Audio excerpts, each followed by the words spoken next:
Hello, everybody. Happy July. I hope that your summer is panning out wonderfully for you. Wanted to welcome you to the mini masterclass on relationship mastery. And I know I'm releasing this one mid-month, so a little earlier than usual. And there's a real reason for that. Number one, primarily because of conversations I've been having with you all and others outside of our group. And, a lot of the things that I hear are very relevant to the work that we're doing this month. And so for those of you who are not part of the focus group, at least not yet, I wanted to give you this work, this wonderful process, this journey a little bit earlier so that you could lean in while we are. Okay. So, I just wanted to, I just was feeling really called to put this together and record it for everyone today. So, we're going to jump in and get started because it's really time for us to stop pretending that relationships that we have with others are the problem. Because guess what? They're not. What drains us isn't people, right? It's not them out there. It's the patterns that we carry with us into those relationships, right? Our internal patterns. These are these invisible contracts. There are old survival scripts. They're the way we contort ourselves just to feel safe, to feel needed or wanted. So if you've ever found yourself in a state of over-explaining yourself, for a lot of you, that over-functioning or over-apologizing in the name of connection, it's not your fault, right? This is that conditioned way of being. You trained yourself to be this way. So it's really time for us to lean in and undo it. Now, it's truly critical that you hear this, you understand it, you internalize it and embody it. Okay? I want you to know that this isn't about controlling others. Okay? This is about how you're leading yourself. Right? So this is all about leading yourself with clarity, with compassion, and the kind of power that doesn't need to shout. Okay, so we're going to jump into our first section. Hopefully you have a pen and a paper since you don't have the worksheet handy. So push pause as often as you need to, okay? We have to look at why emotional safety has to come first, okay? And the reason for that, or at least the biggest reason, is before you can build a relationship with anybody else, you have to build one with yourself, with your nervous system. Because if you don't feel safe inside, you're going to keep chasing safety outside through control, through seeking approval, through fixing other people just so that you can feel good, better, different, right? But when you learn to regulate from within, you stop needing every interaction to go perfectly. Oh, this one's my favorite, right? Like we stop making that anxiety, or well, we stop mistaking the anxiety for intuition. If you worked with me a lot, you know, right? Like we say, I'm anxious a lot of the time when it's just our intuition kicking in to let us know that there's something we need to pay attention to. Anyway, you know, we want to get connected so that we can stop merging with people, places, things. Because yes, we do talk about relationships with things that are not human beings, right? We talk about our environments, we talk about things, right? So we have to stop merging with people, places, and things that don't match your values. This, my friend, is what I call the inner leadership. It's the foundation of all emotionally intelligent connections. So ask yourself, right? Whose emotional energy are you carrying right now that doesn't even belong to you?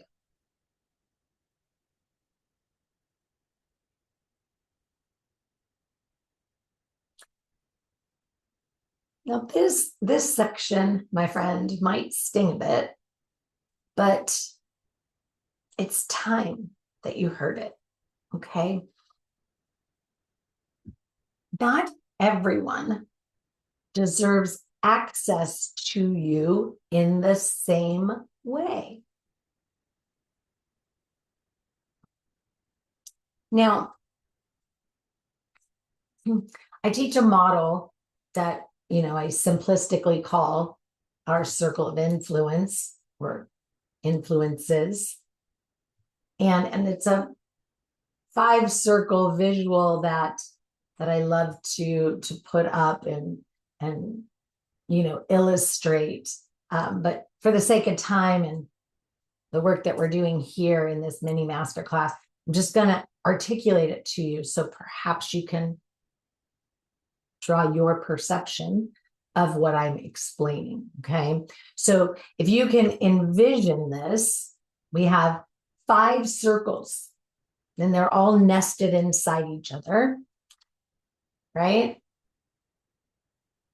And that very center one, as you can imagine, that's our nucleus. Now, if we stick with just people for right now, for today, instead of bringing in places and things, right? The nucleus, this is your ride or die. These are your always safe people. When you're with them, around them, you are regulated. They foster that internal regulation, that peace, that calm, right? It's not activated. It's not tense. It's not stressful, right? Like these are your ride or die. That's that nucleus. Now, the next circle, we just call it the inner circle, right?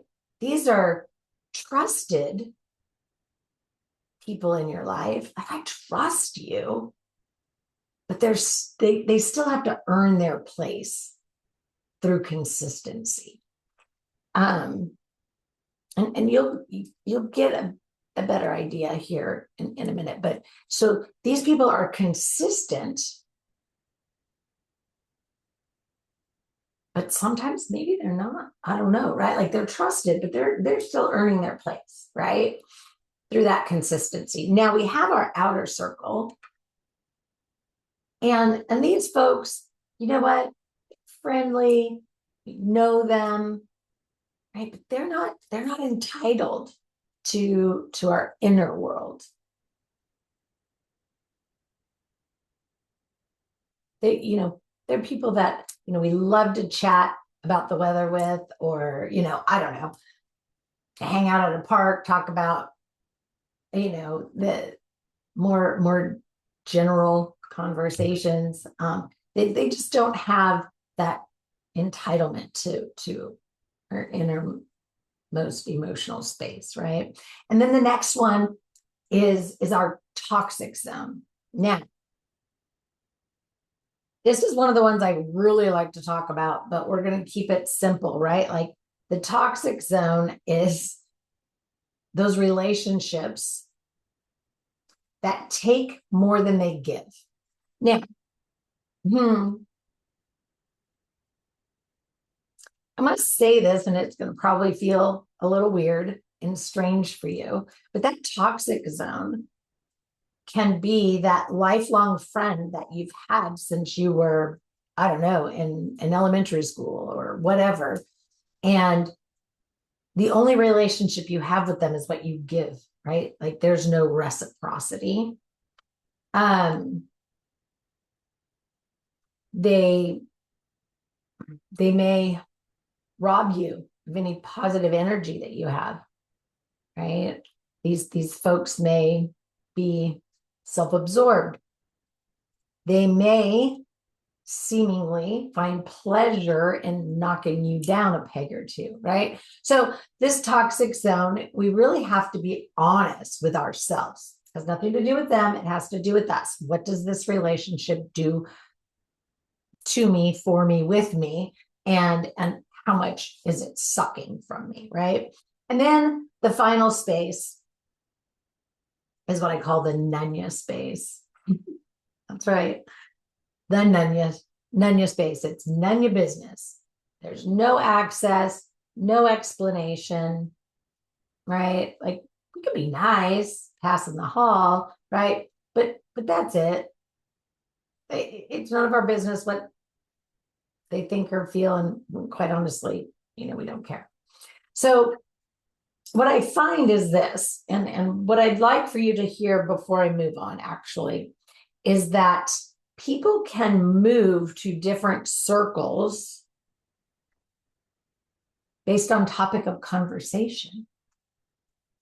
They can move to different circles depending upon what environment you're in. And so somebody that's in your nucleus, right, can perhaps need to be in your outer circle on a certain topic. Now, we won't get into them because they're generally, some of those bigger, harder conversations to have on what it is. But again, remember, it's about your values and how it matches. And you get to choose where people sit. Again, it can be, you can move people around, right? Somebody in your inner circle can move to the toxic or even the nunya, depending upon what the situation is, right? So, and the reason I explain that is because most people never update their emotional contact list. They keep people in the nucleus, right? Out of guilt, out of loyalty, out of fear of being alone, or just because they think, right? Like immediate family belongs in my nucleus, right? There's that enmeshment. They got to be in my nucleus. So I just want you to know, right? You can love someone, right? You can love someone and move them to a new circle. It's not cruelty. It's your clarity.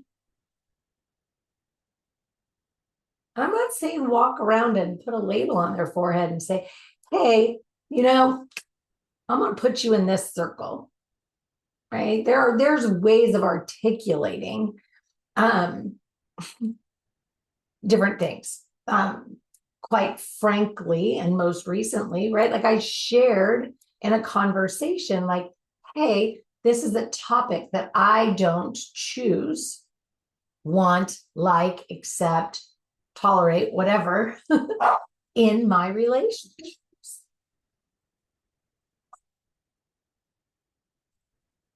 It's something that I say,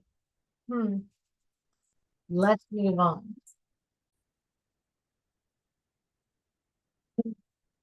Now, this next element we're going to lean into is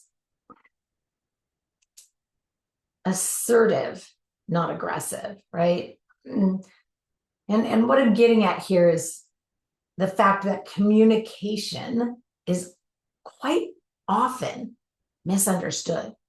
And so what is communication, right? Communication isn't about saying more. It's about saying the right things from the right energy. Okay? We don't have to yell to be heard. We don't have to justify our limits, our limitations. And we absolutely don't need to shrink to keep the peace. Right? Kind of like I was mentioning a moment ago.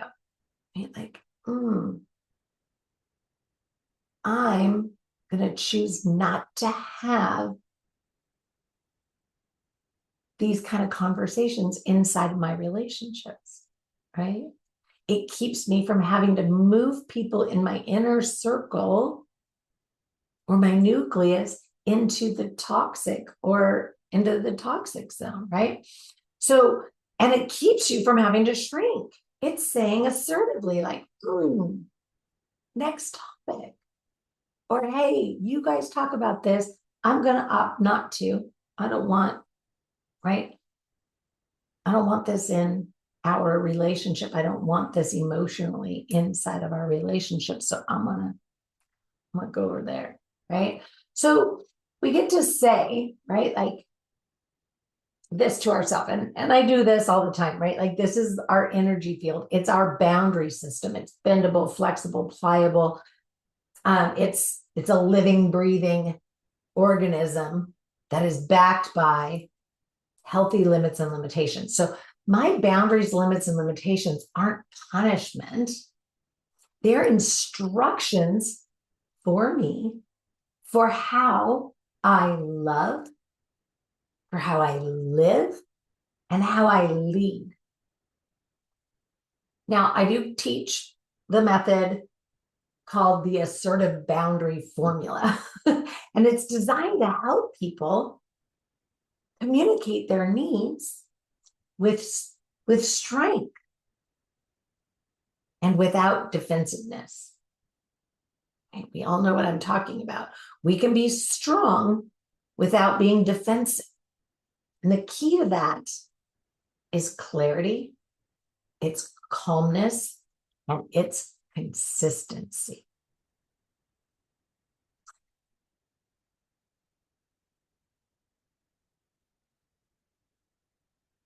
If we move into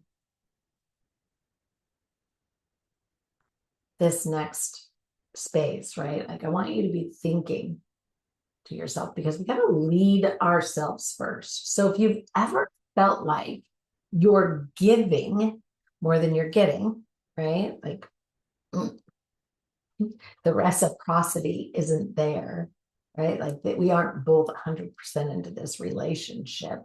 I'm 100% in and maybe they reach 25%, right? Like you've ever felt like you're giving more than you're getting. And I don't mean in what necessarily in what you do for them, but just even that emotional connectivity. You pick up the phone and it's like, oh my God, blah, blah, blah, blah, blah. It's all about them. There's never a, hey, how you doing? Right? They never say like, I want to hear about what's going on in your life. But I'm also wondering if you have time and space to help me work through a situation, right? Like if your exchanges don't look like that, perhaps you're giving more than you're getting. Anyway, if you've ever felt truly invisible, emotionally exhausted, or like you're performing connection instead of experiencing it, I want to give you a reframe, okay? Because Because the deal is this: you, my friend, are not too sensitive. You're not too much. And you're not asking for too much connection. So if you're feeling those things, what I want you to hear right now is that what's happening inside of you is your nervous system, your body, your emotional being, your everything, right? Telling you like, hey, you're ready for different. And that difference starts with you, right? Meeting. How do I want to see myself in my relationships? How do I want to receive my relationship? How do I want to receive, right? And I think I think we might have got a little pause in there, but how do I want to see myself experiencing these relationships? How do I want to experience, right? How do I want to feel about this? So what if the next level of your relationships didn't require you or anyone? Actually, let me rephrase that. What if your relationships didn't require anyone else to change? Meaning, I hear this all the time. If she would only, if he would only, if they would only, right? So what if it didn't require anyone else to change? It only required you to get clear. So here's what I want you to walk away with. You, my friend, get to filter who gets access to your inner world. You get to claim your emotional energy. And you notice I said claim, not reclaim, right? Like, because I want you in right here, right now, today, going forward. What do you want that emotional energy to look like from your relationships that drain?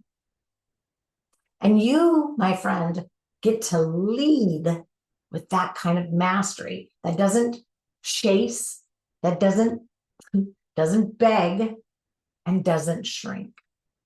So if this spoke to you this morning or whatever time of day you're listening to this, and you want more insight, you want more transformation, then come join me inside the Insight and Impact Focus Group.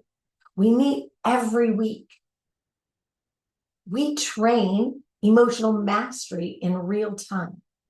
And we do it without fluff.